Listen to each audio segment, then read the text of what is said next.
Former Mobile County Commissioner Freeman Jockish is facing new charges tonight.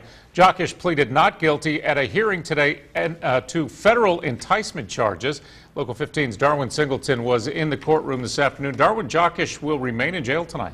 And because of a county court technicality, that is where he'll be, and his attorney tells me he's probably not too happy about that. But as of late, there's not much for Freeman Jockish to celebrate.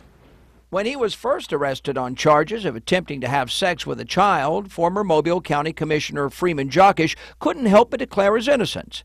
But his comments to Local 15's Andrea Ramey seemed to prompt more questions than answers. The only thing that I ever said to her, I said, I would like to make love. You know what I'm talking about? That's big trouble for the former county commissioner, but today the trouble was doubled as he walked up these steps to turn himself in not on local charges, state or county, but federal charges.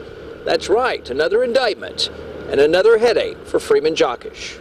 Today, defense attorney Jeff Dean stood with his client before a federal judge, where Jockish declared his innocence once again. Wearing shackles on his hands, feet, and waist, he pleaded not guilty to one count of coercion and enticement of a minor, actions that federal prosecutors say occurred over a nearly 5-month period last year. Both sovereigns can bring the charges. Unfortunately, we'd like to think it's double jeopardy, but they can. The new federal indictment specifically claims Freeman Jockish knowingly used the internet to attempt to persuade, induce, entice, and coerce an individual who Jockish thought was a minor to engage in criminal sexual activity.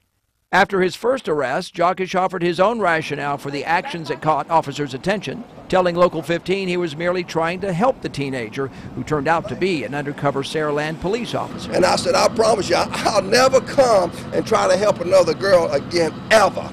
Words that could now reverberate in 2 different courtrooms, something of which his attorney is well aware.